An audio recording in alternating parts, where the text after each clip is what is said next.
পর্যটন এলাকা সাজেক এ ভয়াবহ অগ্নিকাণ্ড, সেনাবাহিনী ও ফায়ার সার্ভিসের যৌথ প্রচেষ্টায় আগুন নিয়ন্ত্রণে।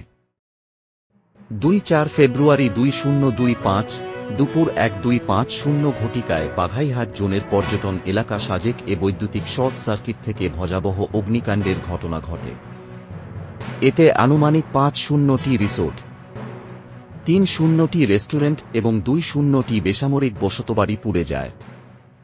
Khagrachari region engineer construction battalion act এবং ফায়ার সার্ভিস ও সিভিল ডিফেন্স যৌথভাবে আগুন নিয়ন্ত্রণে কাজ করে। শেষ পর্যন্ত বিকাল 1:15 ঘটিকায় আগুন নিয়ন্ত্রণে আসে। 24 ফেব্রুয়ারি 2025 তারিখে সাজেক ভ্যালিতে ভয়াবহ অগ্নিকাণ্ডের ঘটনা ঘটে। আগুনে কয়েকটি রিসোর্ট ও কটেজ ক্ষতিগ্রস্ত হয়েছে, তবে বড় ধরনের প্রাণহানির খবর পাওয়া যায়নি। এই অগ্নিকাণ্ডের ফলে 800-এর বেশি পর্যটক আটকা পড়েছিলেন, কারণ আগুনের ধোঁয়া ও নিরাপত্তাজনিত কারণে তারা সাজেক থেকে বের হতে পারেনি। সেনাবাহিনী ও স্থানীয়দের প্রচেষ্টায় আগুন নিয়ন্ত্রণে আনা হয়, তবে পর্যটকদের মধ্যে আতঙ্ক ছড়িয়ে পড়ে।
এমন আরও গুরুত্বপূর্ণ বিশ্লেষণ পেতে আমাদের চ্যানেল পিপো ভিউজ সাবস্ক্রাইব করুন।